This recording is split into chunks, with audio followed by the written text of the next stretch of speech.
Bem-vinda, Ana. Ana, que é escritora, tem escrito também vários livros a propósito desta temática. Sim. E se calhar o melhor será dizer aos nossos telespectadores que vamos, no fundo, aqui recuperar uma história que foi apresentada no programa da tarde, do Boa Tarde, há uns tempos atrás, com a nossa Conceição Lino, para quem mandamos um grande beijinho, e pedirmos para de uma forma sucinta, a Ana contar-nos um bocadinho a envolvência de toda esta história.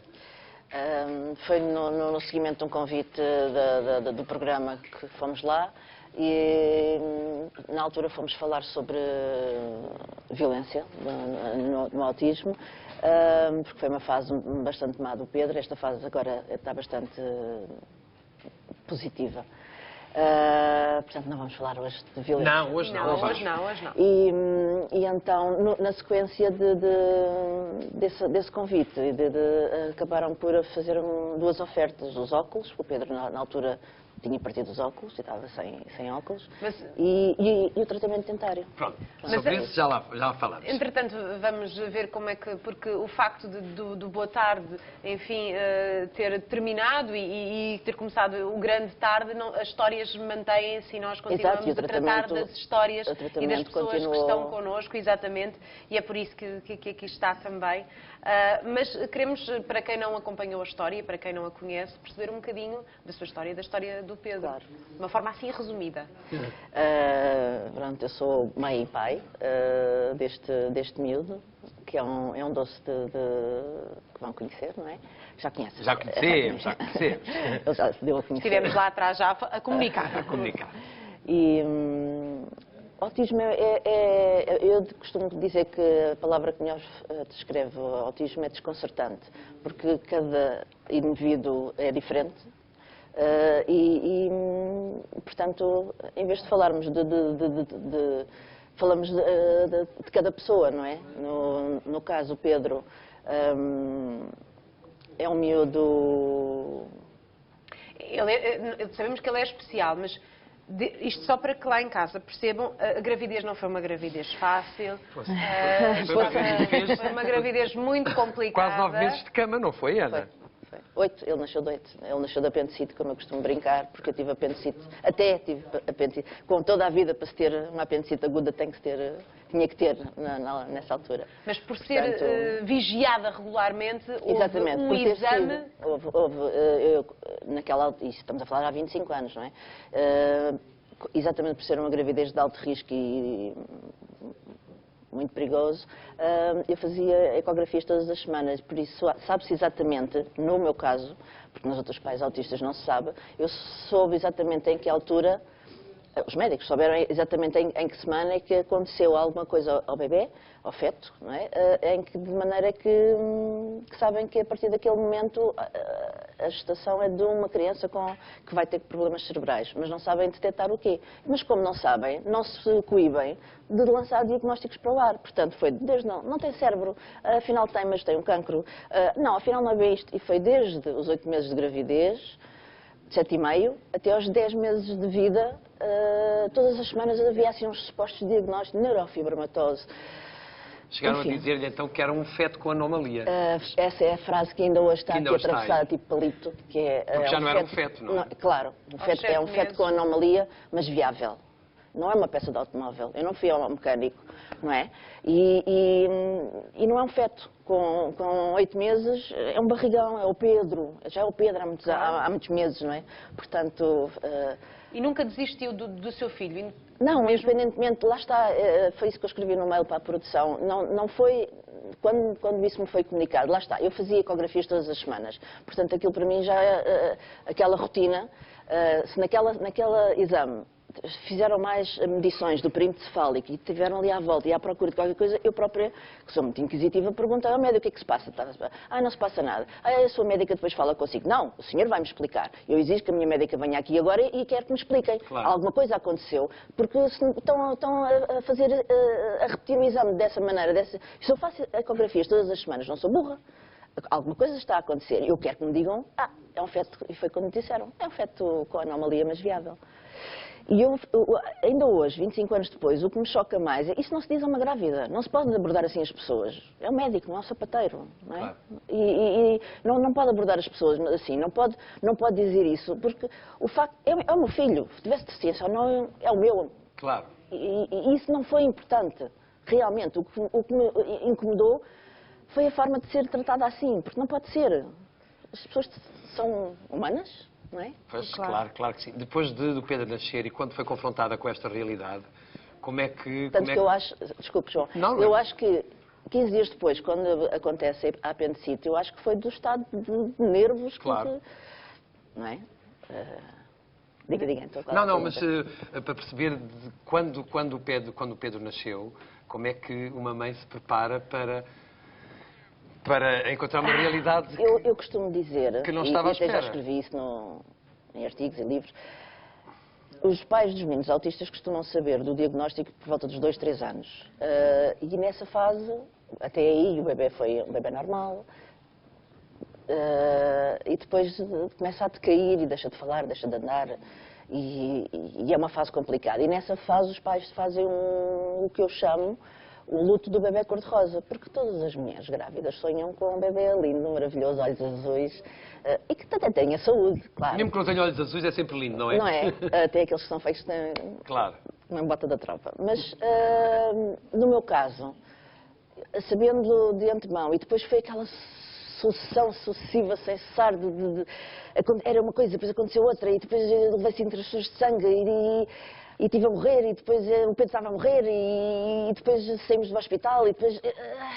eu tive 9 semanas e meia na Alfredo da Costa, porque já que vamos falar de sexo no programa, foi exatamente o tempo que eu estive internada, 9 semanas e meia, são 2 meses e meio.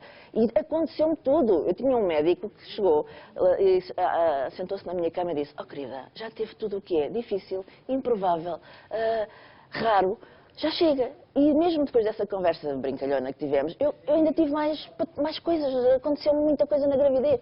Eu nunca consegui, na vida, em 25 anos, contar tudo o que me aconteceu na minha gravidez, nunca a alguém. E quando escrevi o mail para a produção, estive a escrever das 7, estive a escrever das 7 da manhã à 1 da tarde, e quando cliquei, aquilo desapareceu, eu fiquei. Ou seja, o universo não quer que eu conte a história. Porque foi a primeira vez, eu acabei essa pergunta a dizer: estou ciente que em 25 anos nunca falei ou escrevi tanto sobre a minha gravidez e finalmente consegui contar tudo. Eu fiquei impressionado ao ler. E leu um bocadinho. E li só um bocadinho. Porque o resto, quando depois aquilo estava em modo de edição, enfim, desapareceu. Desapareceu o resto. Mas, Ana, ao longo destes anos, viver com um filho autista não é fácil. Não. E isso fê-la procurar ajuda. Hoje estamos no programa no horário da tarde, mas eu diria que aquele título do Miguel Esteves Cardoso, do livro que ele fala sobre amor, isso é o autismo. Pronto. Sim, em que ele diz... O amor é... O autismo é mesmo. Procurem na internet ou informem-se. Não, de facto, não... Não podemos dizer neste horário, mas isso fê-la procurar, o facto do autismo ser isso e tantas outras coisas, fê-la procurar ajuda. Sim. Aliás, nunca parei, porque como foi tudo tão de seguida... Eu lembro-me de estar ainda na Alfredo da Costa, ainda naqueles dias a seguir, a acordar. São coisas horríveis.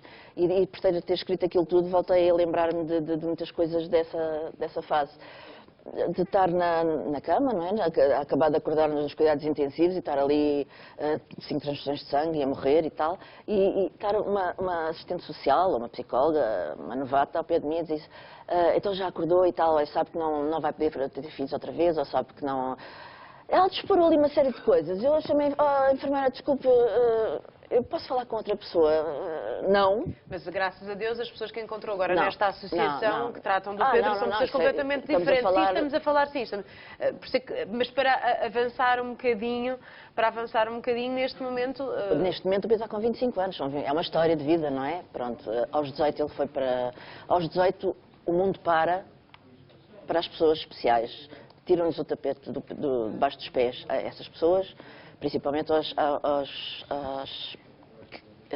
seres que fogem da normalidade. Borderline, que não são nem muito deficientezinhos, nem muito normaizinhos. E quando estão ali no meio, é uma terra de ninguém.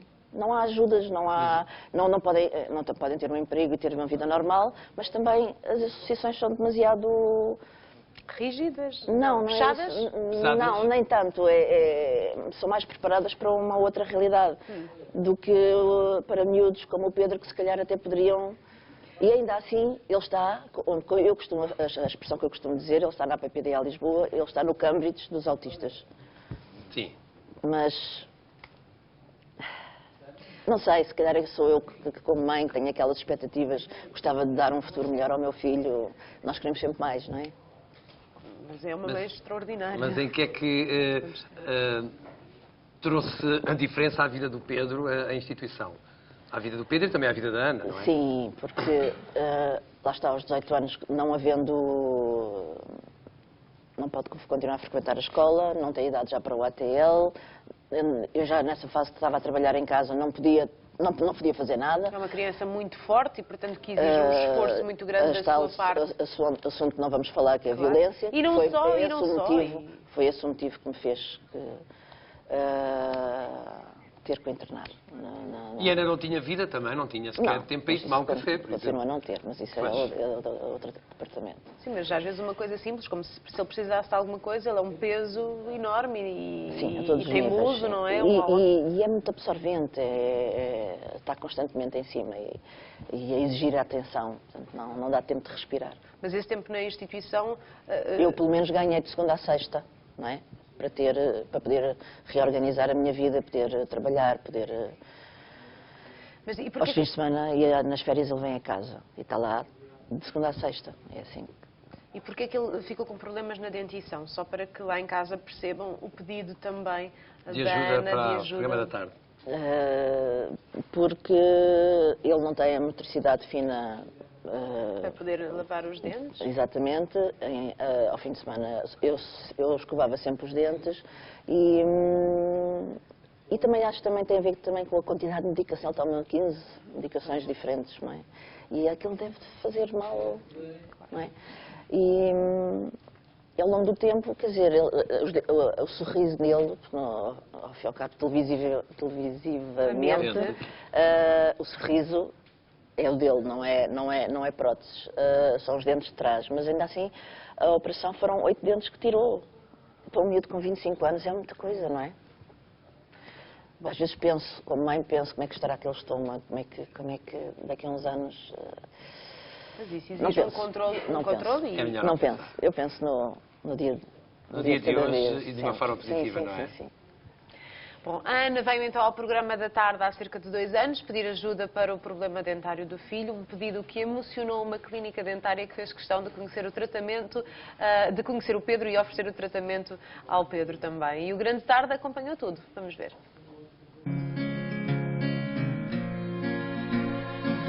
Anualmente chegam-nos imensos pedidos de ajuda, como calcularão. O caso do Pedro, evidentemente, nos suscitou esse interesse.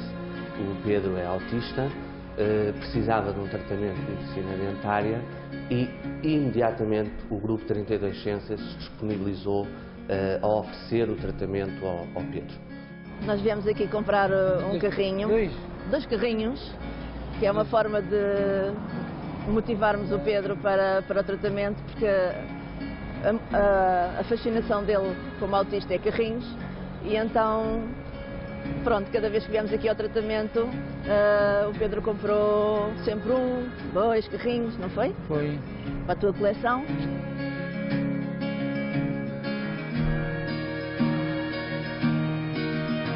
Pedro. Então, tudo bom? Estás bem?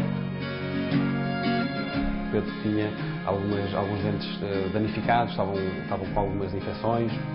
Alguns já teve, a segunda mãe teve alguns abscessos, portanto foi isso que nos preocupou fundamentalmente. Agora é que eu me vou sentar e vou abrir o que é que tu me trouxeste aqui. Posso abrir ou não? Posso? É pá, isto sim. Isto sim. tivemos que recorrer ao nosso bloco operatório, através do nosso anestesista, em que o Pedro foi sedado e foi feita uma intervenção cirúrgica no sentido de remover essas infecções e esses dentes danificados. Após um período de cicatrização, fizemos um molde para uma prótese inferior e uma prótese superior, com o objetivo de devolver a mastigação novamente ao Pedro.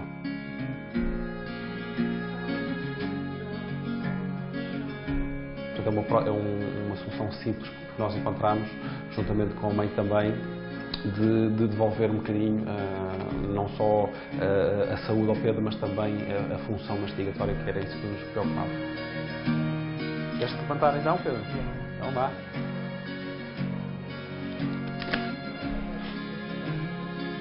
Sim. Pedro, queria que mostrasse aqui a ver ao espelho, não há?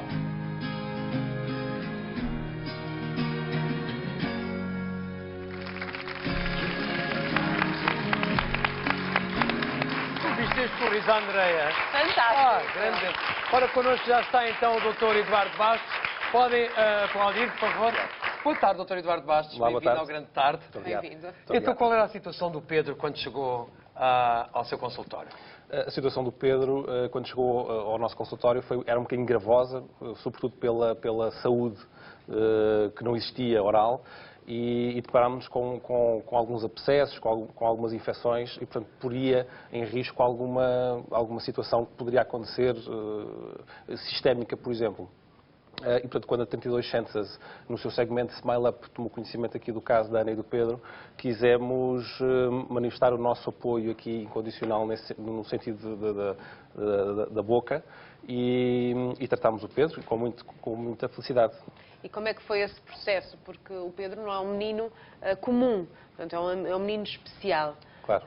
Ele entregou-se, deixou-se ir. Como é que foi essa fase? Sim, tem sido fantástico conhecer o Pedro e casos como o do Pedro, porque a mim pessoalmente surpreendeu-me bastante. O Pedro tem vindo a colaborar incondicionalmente, mas foi necessário a intervenção do nosso anestesista, o Dr. Jorge Marvão, que colaborou connosco e fez uma sedação profunda ao Pedro, e aí sim foi possível, com mais tranquilidade e à vontade também para ele, sobretudo para ele, intervir, fazer alguns tratamentos cirúrgicos e aí depois, normalmente, fazer a reabilitação oral do restante caso. E ele reagiu bem? Otimamente. Como vimos ali nas imagens. E pelo que eu percebi, usa os dentes todos os dias e é bastante colaborante com as pessoas que ajudam a colocar e a tirar. E acho que ele próprio, pelo que a Ana me disse, já consegue tirar. Já consegue tirar e colocar. E, portanto, é com muita felicidade que vejo que isso... Optaram por próteses por ser mais prático para fazer é mais a higiene. Prático para o Pedro, exatamente. É mais prático para o Pedro fazer isso dessa forma, mais simples, sobretudo. Um dia, eventualmente, poderemos pensar noutra coisa mais fixa, mas achamos que nesta fase, para ele se adaptar e também não ser muito invasivo nos tratamentos que fizemos, optamos por esta solução. Ana, o que é que o Pedro disse quando se sentiu com outro sorriso? Ele estava muito entusiasmado com todo este processo. Foi tudo houve uma grande colaboração, tanto com a clínica, com o Dr. Eduardo, com todos os colaboradores, com a própria associação, porque era demasiado invasivo, como é que ele vai reagir, não é?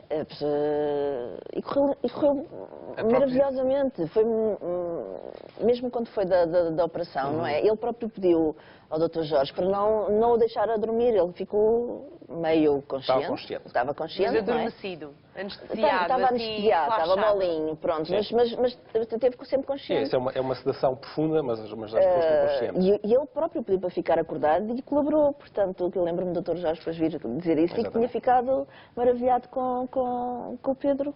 Ana, enquanto mãe, e porque conhece o Pedro melhor que ninguém, claro. Até rima e tudo, é mesmo verdade que nunca se sabe a reação que o Pedro tem em determinados momentos? Não se sabe. Mesmo hoje, não é? Porque, exatamente por ser um dia especial, ele poderia ter uma reação diferente, não é?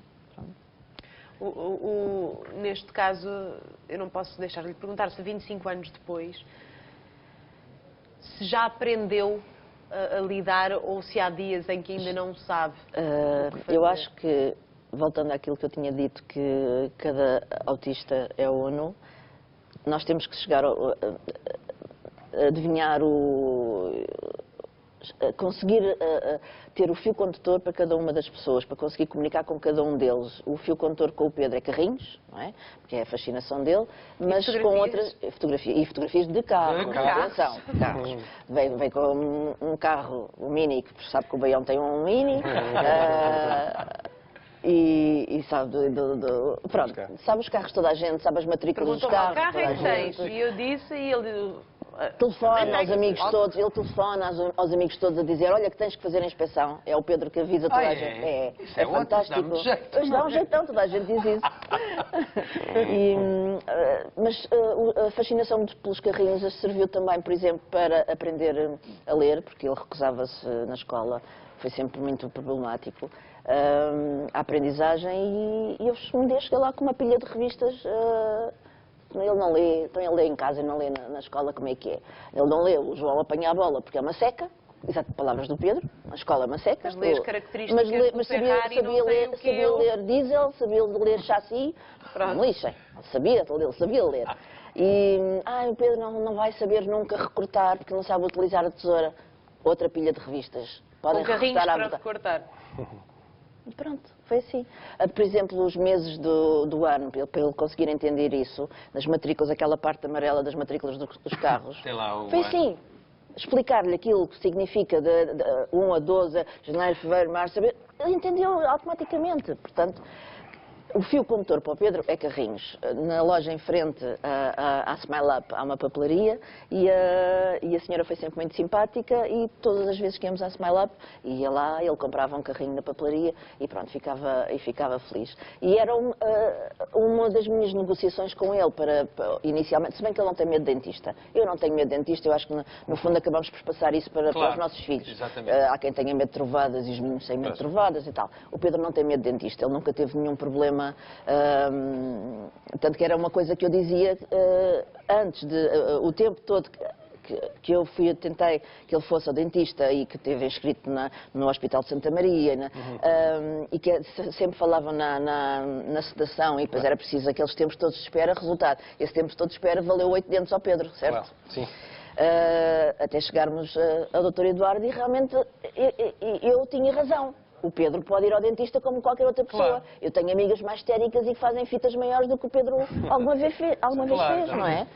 A forma como olhamos para as coisas é que faz muitas vezes a diferença. Sim. Podemos relativizar, podemos dramatizar. Exato. Tudo depende da perspectiva. Podemos encarar a vida com sorriso, que é a minha perspectiva. É isso que a Ana Martins faz. E a Smile Up, por falar em sorrisos, fica sempre sensível a este tipo de Sim. Nós recebemos muitos casos que nos chegam a nós, mas infelizmente não podemos chegar a todos, mas é com muito prazer que nós tratamos estes casos. E eu gostava de, já agora, só dizer uma coisa quase em relação ao Dr. Eduardo, porque houve tanto detalhe que foi tão importante. Aquelas luzes do dentista, não era? Sim, assim, o Dr. Eduardo era fantástico. Assim que reparava, tirava a luz dos olhos dele. Qualquer coisa que estava, se o Pedro fazia qualquer gesto, tirava imediatamente as mãos. Era o respeitar o tempo de um autista. Isso. Sim. Obrigada. Muito obrigado. Eu agradeço também a oportunidade. Por motivos de força maior não podemos ter aqui o Pedro. Não podemos ter... Lá está, temos que respeitar, está tudo bem, temos que respeitar. Está ótimo. E portanto, temos aqui, em nome de toda a produção, temos aqui uns presentes para o Pedro. Alguns carrinhos. Ele queria carrinhos da SIC. Da SIC, cá está. Portanto, vamos dar lá dentro, está bem? Vamos mostrar lá para casa. Temos aqui um carro personalizado, os carrinhos da SIC, porque isto é a fascinação o Pedro entrou num carro da SIC e queria ter um carro então igual. E agradecer muito à Smile Up. E Ana, rapidamente, que livros é que escreveu? Estou a escrever, neste momento estou a escrever exatamente a continuação do livro do autista, ou seja, era uma personagem com 13 anos no primeiro livro, no segundo livro as mesmas personagens, o menino autista vai ter 18, portanto vou falar dessa fase difícil, de quando o mundo tira o tapete debaixo dos pés dos jovens. Ana Martins, um grande beijinho. Obrigada. Muito obrigada.